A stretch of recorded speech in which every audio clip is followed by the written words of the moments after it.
Issue और पर develop करके उसको नेता बनाते हैं। और हमने नरेंद्र मोदी जैसा नेता दिया है। ये भारतीय जनता पार्टी का ही संगठन है जिसमें नरेंद्र मोदी जी जैसे नेता को दिया है। अभी चूंकि विषय चिंतन शिविर भाजपा का था, इसलिए मेरे सवाल ज्यादा आपसे होंगे। आपने जो मुद्दों की बात की पहले तिवाड़ी साहब ने छेड़ी और आपने उसका जवाब दिया, मैं उसमें से कुछ समझना चाहता हूं आपसे।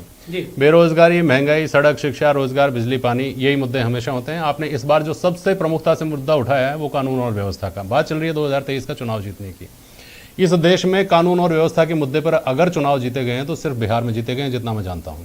पश्चिम बंगाल से बुरी स्थिति तो नहीं है ना राजस्थान की? आपने पूरा ईडी से चोटी का जोर लगाया, वहां मातो नहीं आ पाया सत्ता में, पहली बात।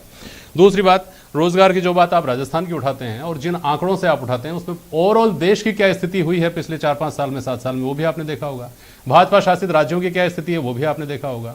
तो क्या आपकी पार्टी इस निष्कर्ष पे पहुंची है कि इन्हीं मुद्दों के आधार पर ही आप चुनाव लड़ लेंगे और 2023 में नहीं जीत जाएंगे?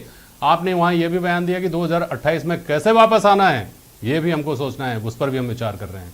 ये काफी है? आप ठीक कह रहे हैं। 2023 में हमको आना है, उसका तो रोड मैप हमने तैयार किया ही किया है। अच्छा। 2028 में भी हम रिपीट करें, हम लगातार बड़े बड़े बहुमत से जीतते हैं। 120, 163 तिवाड़ी जी थोड़ा धैर्य रखे। आप तो सरकार में, आपके पास तो अभी 2.5 साल बाकी है, आप क्यों चिंता कर रहे हैं? हमें नहीं, हम नहीं गिरवा रहे। आपकी सरकार तो अपने आप ही गिरने को तैयार है।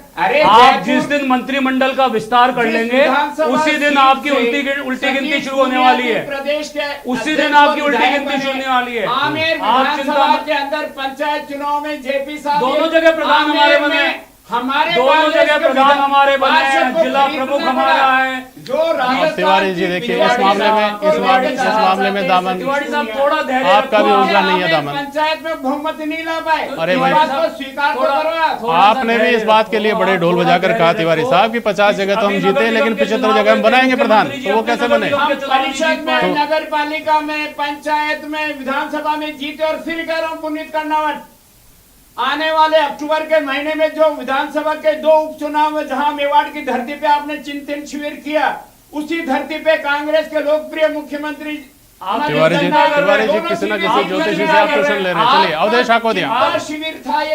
एक मिनट आप दोनों सुन लीजिए। आपकी आवाज बता रही है, आपका नजरिया बता रहा है, आपके एक मिनट आप दोनों बता रहा है। सुनिए देखिए, सुनिए एक मिनट मुझे सुनिए। जेपी शर्मा साहब, मैं ये पूछ रहा हूँ अवधेश दिया, इस बात को लेकर के जो राष्ट्रीय स्तर पर भी चर्चा होती है ना बुद्धिजीवियों में, एक हैरानी होती है कि राजस्थान में वही मुद्दे जो मैंने अभी गिनाए थे, परंपरागत मुद्दे जो चले आ रहे हैं आज़ादी के बाद से आज तक कायम है, कभी नहीं बदले, ना उनका माप कम होता है, कमोबेश उतने ही रहते हैं।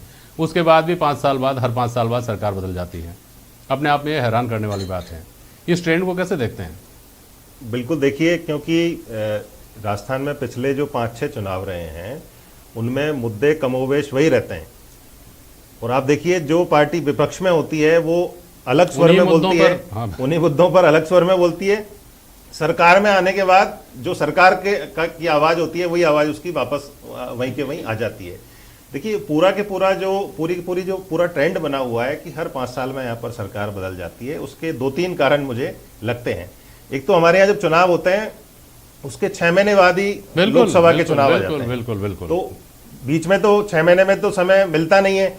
चुनाव आते हैं, वो चुनाव यदि इलेक्शनियरिंग केंद्र की उससे पहले शुरू हो जाती है जी, उससे पहले साये में राज्य के विधानसभा उसके साये में राजस्थान विधानसभा के चुनाव होते हैं। जब तक वो चुनाव खत्म होते हैं तब तक जनता अपना मन बना लेती है सरकार के बारे में। जो परसेप्शन क्रिएट होना होता है वो परसेप्शन सरकार के बारे में क्रिएट हो जाता है। वही आगे जो 4 साल 4.25 साल चलता है परसेप्शन, उसी के आधार पर जनता वोट देती है। अब इस परसेप्शन को कैसे तोड़ा जाए?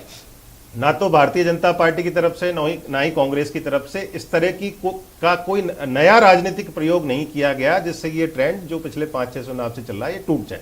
ठीक है पुनीत कर्नावट साहब, लेकिन इस बार कांग्रेस का आरोप यह है कि आप परंपरागत मुद्दों पर चुनाव नहीं लड़ रहे होंगे, आप इस बार भावनात्मक मुद्दों पर चुनाव लड़ने की तैयारी कर रहे हैं और उसकी वानगी आप मालपुरा और मेवात की घटनाओं से आपने दिखा दी है। क्या ये सही है आरोप पुनीत कर्नावट साहब? ये आरोप नहीं है, ये सच्चाई है कि आप जिस तरीके से मालपुरा और मेवात के अंदर घटनाएं घट रही है उसके बारे में कांग्रेस को विचार करना चाहिए। कांग्रेस केवल मात्र तुष्टीकरण के आधार पर अपनी ज़मीन को मजबूत बनाए रखना चाहती है। ये कांग्रेस के हित में नहीं है, राज्य के हित में नहीं है, राजस्थान की राजनीति के हित में नहीं है, राजस्थान के सामाजिक ताने बाने के हित में भी नहीं है। हमने बार बार कांग्रेस को आगाह किया है कि जिस प्रकार मालपुरा के अंदर पलायन शुरू हुआ है, जिस प्रकार मेवात का पूरे क्षेत्र का अपराधीकरण हो गया है और ये अपराधीकरण पूरे राजस्थान को इफेक्ट करने वाला है। मैं राजनीति से परे इस पर कहना चाहूंगा कि कांग्रेस के मुख्यमंत्री जी को अपने गृह मंत्री को नसीहत देनी चाहिए और जरूरत पड़ने पर हर गलती कीमत मांगती है कहने वाले मुख्यमंत्री को अपने गृह मंत्री से इसका हिसाब किताब लेना चाहिए और उनसे पूछना चाहिए कि राज्य में किस कारण से अपराधी खुलेआम इस प्रकार से घटनाएं घट रही है और राज्य का और कांग्रेस की सरकार का इकबाल खत्म हो गया है। अब ये दुर्भाग्य है कि जो राजस्थान के मुख्यमंत्री है उनके अधीन जो काम करने वाले गृह मंत्री है उनका नाम भी अशोक गहलोत साहब ही है। अगर वो अपनी जिम्मेदारियों का निर्वहन ठीक से नहीं कर सकते तो कम से कम उन्हें एक काबिल गृह मंत्री अपनी इस 100-125 जितने भी उनका समर्थन है उसमें ढूंढना चाहिए और राजस्थान की जनता को अपराधियों से बचाना चाहिए। बाकी कांग्रेस को सोचना है, आज अगर चुनाव हो जाएंगे तो जो अवधेश आकोतिया जी कह रहे थे कि मुझे मालूम नहीं 6 महीने बाद तो ये परसेप्शन बनता है कि नहीं बनता, पर आज की तारीख के अंदर कांग्रेस कि जो संख्या पिछली बार अशोक गहलोत जी के नेतृत्व में आई थी 21, 22 या 20 वो भी नहीं आने वाली। आर तिवारी साहब आप कुछ कहना चाहते हैं? बोले नहीं, मैं उद्धव ठाकरे के पास जा रहा हूं।